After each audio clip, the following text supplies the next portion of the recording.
Okay, so I want to make sure this is clear too, because as I'm posting all of this information about monoclonal antibodies and what triggers them, which are basically viruses, what triggers them? Well, they're basically bioengineered viruses, bioengineered antibodies that are coming from the new viruses in the environment. And so there's like the rotavirus, and there's the norovirus and other different types of viruses. There's like a million, trillion, quadrillion types of viruses. The things that the anti-vaxxers focus on are the types of viruses as well as the constituents, the ingredients in the vaccines. And I really want to urge people, and I'm going to tag her into this, but Lisa Marie.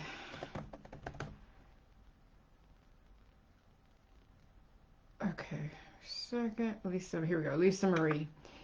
She was trying to make a correlation that a rotavirus is far more toxic and pathogenic as far as how it impacts a human over the other viruses or the other monoclonal antibodies that are in the vaccines. And that's not going to make a difference, rotavirus or norovirus. Now you could say, oh, they're the RNA type of recombinant, whatever types of nucleic acid or recombinant type of, what is that word? Recombination. That's right, recombinant DNA.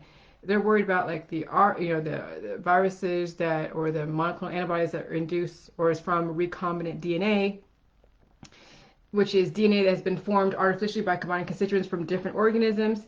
And that is the let me see, recombinant DNA and monoclonal antibodies. Okay, so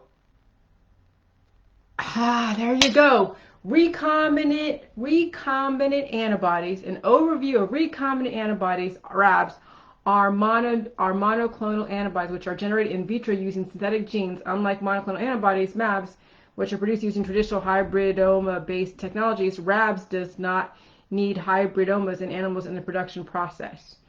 So, no matter what, they are both from, any of these antibodies are from different viruses. Should be worried about not the virus, but you should be worried about the antibodies.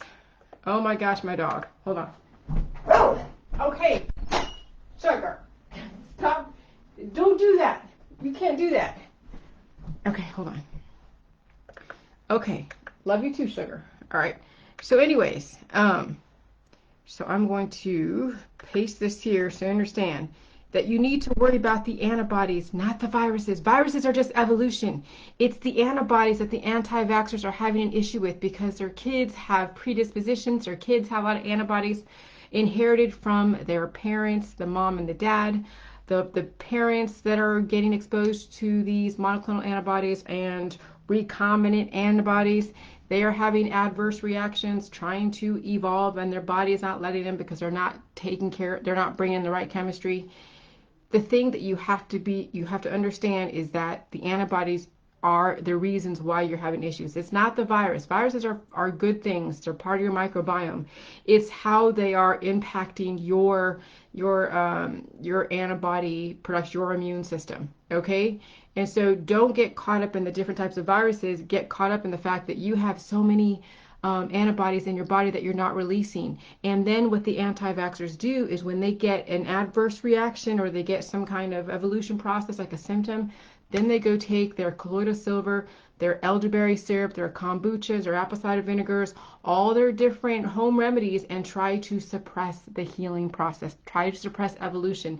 And then it induces more antibodies and causes more complications.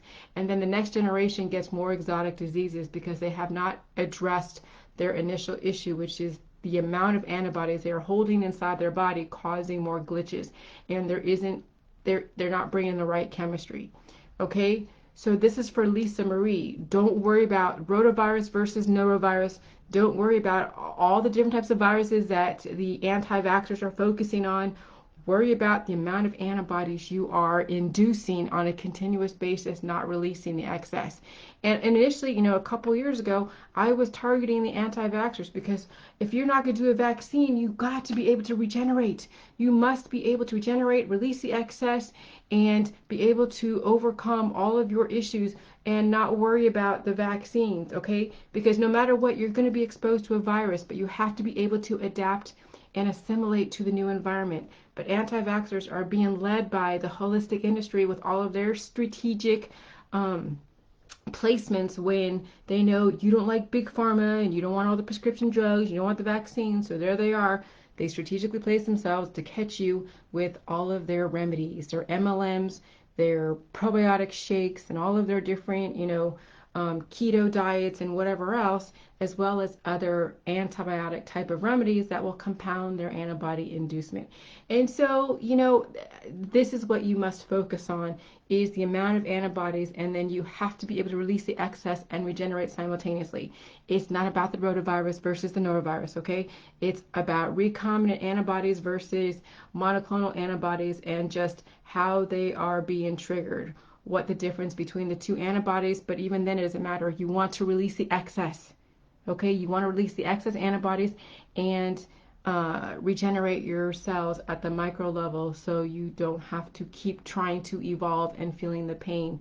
Because when people are in constant pain, guess what they do? They try to anesthetize or immunize themselves to death. And that's not what you want, anti-vaxxers, but you also have to understand you have to assimilate. You have to have a strong enough immune system and a strong enough body to handle not only the vaccines, if it's mandatory, but also the shedding of the vaccines. And then also just your environment. So good luck. All right, bye.